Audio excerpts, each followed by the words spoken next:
Let's not mince words. The Ultimate Warrior was an asshole. These days, the Ultimate Warrior is WWE's #1 nostalgic icon, having leapfrogged Hulk Hogan due to a combination of Warrior's sudden death 2 years ago and Hulk Hogan's fall from grace last year. Even though the Warrior's career more or less deserves to be praised, to put him on a pedestal over the man who made his rise to fame possible in the first place comes off to me as a little forced, not just because of the shared history between the wrestler and the organization, but because of the Warrior's own personal past. Hogan said some terrible, unforgivable stuff, sure, but the Warrior is no saint. Why, in his life, among other things, he came this close to saying that Hurricane Katrina was a good thing, complained that Martin Luther King is a holiday for his birthday, but George Washington doesn't, mocked draws for his disability, and wrote a comic book where he appears to imprison and sodomize Santa Claus. Also, Destrucity. Oh, and this thing. That queers are as legitimate as heterosexuals? How are they not? That the anarchists, because queering doesn't make the world work. Depending on what time period WWE has talked about him, he was either an insane egomaniac who nobody liked, or a benevolent man who left a trail of joy and happy pixie dust wherever he walked. After the Warrior died while being in their good graces, the companies decided to sweep all that negative stuff about him under the rug, including what is arguably the biggest blemish of his career, his run in WCW. In 1998, WCW paid big bucks to bring one of the biggest stars of the modern era into the fold. The goal, as everything was at the time, was to beat the WWF in the Monday Night Ratings war. But what they wound up getting was 2 months of confounding promos, one really lousy match, and a handful of ruined careers. But the story of Warrior in WCW starts much earlier than 1998. No, for the complete destructive details, we have to go all the way back to 1995. By 95, WCW did everything they could to get fans to like Hulk Hogan by trying to recreate the magic of yesteryear. They had Hogan fight Andre the Giant's fake son. They teamed him up with Randy Savage. They brought back Mr. T. What more could they do? How about the last piece of the Hulkamania puzzle? How about the return of the Ultimate Warrior himself? Kinda. As he was feuding with Vader and Ric Flair, the Hulkster alluded to an ultimate surprise to help even the odds. Anybody with 2 ears and a half-working brain could figure out what Hogan was teasing, but at Uncensored 1995, well, I'll let him say it for himself. The man behind me is called the Renegade, brother. This is not the Ultimate Warrior, Ric Flair. This is the Ultimate Swerve. While standing awkwardly next to a giant can light, Hogan told us that his backup against Vader wasn't UW, but some dude called the Renegade. No, folks, this wasn't the Ultimate Warrior. This guy had totally different mannerisms, a different look, a different moveset, and a different song.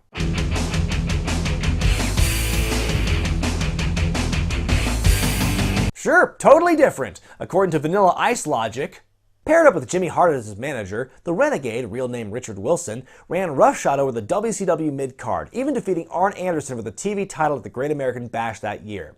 Things are going great for this Ultimate Warrior ripoff until the real Ultimate Warrior publicly denounced the imposter in an interview with a wrestling magazine. After that happened, the Renegade's push was stopped dead in its tracks. So why did it take a public intervention by Jim Hellwig for WCW to give up the ghost? Did they look at that article and say, oh shit, I guess the jig is up. Now fans will know that he's not really the Warrior. Why would the fans have thought that? Did you not listen to Hogan's promo? This is not the Ultimate Warrior. This is not. Once the ruse was revealed, or rather made even more obvious, the losses began to pile up for the Renegade. He lost his title, he lost his manager, and then he lost his gimmick after the Mouth of the South rubbed off the face paint and embarrassed him in front of the world.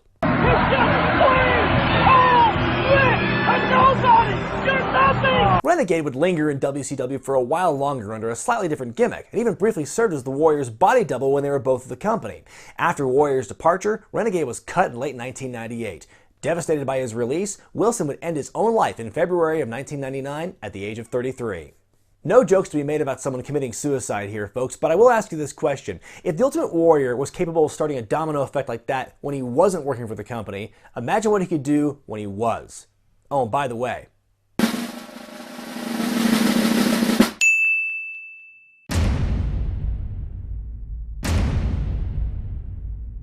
on a fateful Monday night in August of 1998, the unthinkable happened, something that would change the landscape of wrestling forever.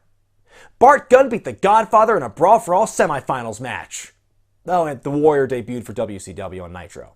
In the middle of a customary NWO promo, Hollywood Hogan boasted that he was able to beat anyone put in front of him. Then he proceeded to drop a hint so unsubtle, it wouldn't be beaten until next year by Shane McMahon on the very first SmackDown. And there's not a warrior in the world that I can't beat to get my belt back, because I beat... At last came the real Ultimate Warrior in the flesh. Everything about this scene was brilliantly done. The dramatic lighting and pyro, the shot of Hogan's lip quivering in fear at the sight of the one man he couldn't beat in the WWF. It was truly an awesome moment. Then it all got ruined the second Warrior opened his mouth. Take control of the limited ability you have. Do you understand the words I am about to say? The Warrior proceeded to talk, and talk, and talk for roughly 15 uninterrupted minutes, going way over his time and kind of killing the magic of the moment. In fact, some say if you listen carefully on a cool August night, you can still hear him talking to this day. And Hulk Hogan, the weakness that manifests itself around your mind, your body, and your spirit will pull you down into the depths of depravity and destrucity. For too long, the power of the Warrior has gone unchecked. The rocket fuel has been loaded up, but my match with Triple H did not count. At the rise of the all-powerful sun that which the Warrior worships, he consumes 4 raw chicken embryos, followed by an entire bovine creature that he slain with his bare hands. Somehow in all this, the Warrior developed magical powers, including the ability to teleport himself and others in and out of the ring. He also seemed to develop an affinity for the Adam West version of Batman. Save Warrior, please! Save Warrior Channel! You know, Warrior, when Hulk Hogan used his creative control, he used it to win matches.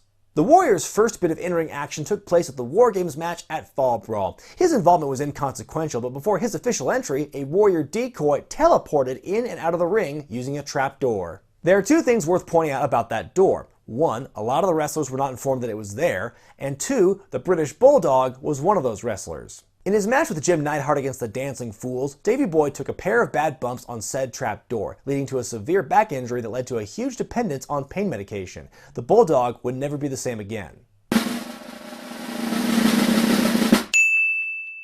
Upon the Warrior's debut, he decided to fight Hogan in the NWO by forming the One Warrior Nation. Get it? NWO in reverse? But old Dubs immediately violated that whole One Warrior part of One Warrior Nation when he kidnapped the Disciple, Hogan's lackey. Over the course of a late September Nitro, the Disciple was brainwashed by the Warrior and became a new follower. Boy, Warrior sure seems to enjoy taking big bearded men hostage. Week after week, Hollywood Hogan would be driven to the brink by the Ultimate Warrior's mind games. What you're about to see is one of the most famous, or infamous, moments of the feud. It's worth pointing out that Hogan can see the Warrior, we the viewers can see the Warrior, but Eric Bischoff cannot see the Warrior. He's acting as if Hogan's gone crazy here, but really, it looks more like Uncle Eric is the one who flipped his jet black dyed lid. Now, not everyone may know this, but well before Jim Hellwig became the Ultimate Warrior, or even the Dingo Warrior in Texas, he was one half of the Blade Runners alongside the man who would become Sting. So after going their separate ways and creating their own legacies, it was a cool piece of history to see these two reunite in October of 1998 as Warrior and Sting teamed up to take on Hollywood Hogan and Bret Hart. And by teamed up, I mean that Warrior stood on the apron with his jacket on the whole time while Sting did all the work. Creative control, everybody! Fun little fact, this episode of Nitro was the same one in which a Rick Steiner promo was interrupted by a special guest. Wait a minute. Take a look. What a bizarre segment this was. Rick Steiner and Gene Okerlund getting interrupted by a pre-taped animatronic Chucky from the Child's Play movies, who was just showing up to plug his crappy sequel. They should go and see my new movie, Bride of Chucky, opening October 16th. Now, I've seen a lot of dumb stuff in professional wrestling, but puppets? No, that's where I draw the line, okay? That's too much for me. Pro wrestling has enough dumb as it is, but having puppets involved... Yeah, hey Brian, what were you saying about puppets in wrestling? Puppet? What are you doing here? Nothing much, man, just sort of taking over your video. Ding dong, you know what I'm talking about. You know, Brian, puppets have actually been a big part of wrestling's history. You got Rocco, you got Chucky, you got Puppet H. He was a web exclusive, doesn't count. Either way, if you think it's funny to degrade my people on your show, I don't know if wrestling is for you. Oh, is that so? What are you going to do about it? You'll see. I have got to update my firewall. At last, we've reached the climax of the storyline, Hogan vs. Warrior at Halloween Havoc 1998, a rematch from their classic bout 8 years before. And let me just get this out of the way, this match sucked.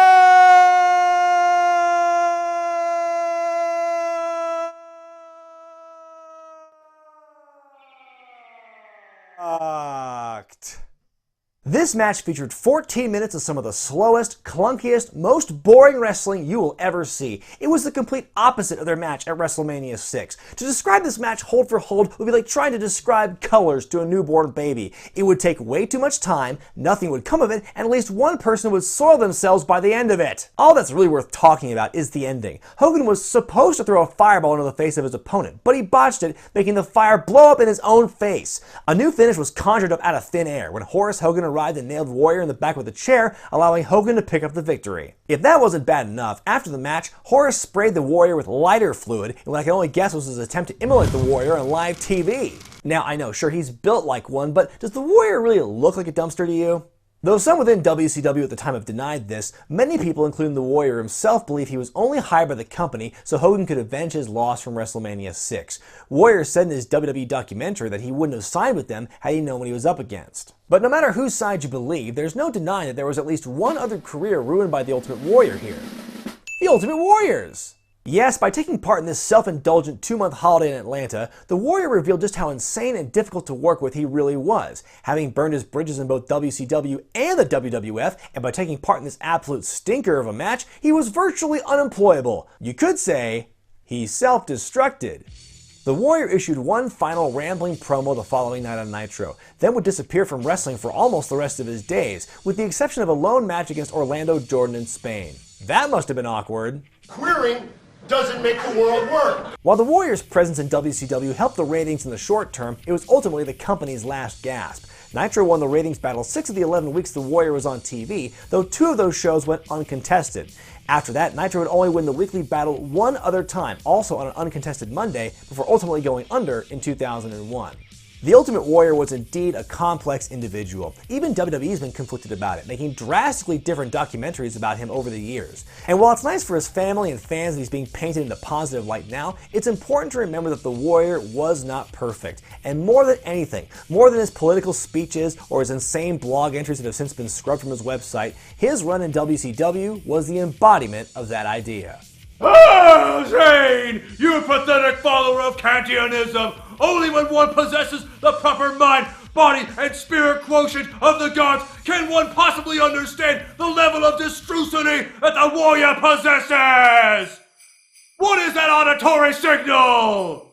I believe those are sleigh bells, Warrior. 'Tis the season.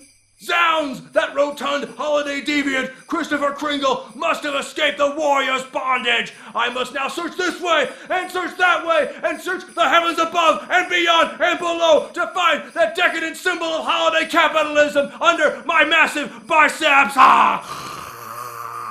Oh God, no. Well, folks, be sure to thumbs up this video if you like it, comment below, subscribe to Wrestling with Regret, and buy the t-shirts at ProWrestlingTees.com. I'm Brian Zane, and I'll see you next time.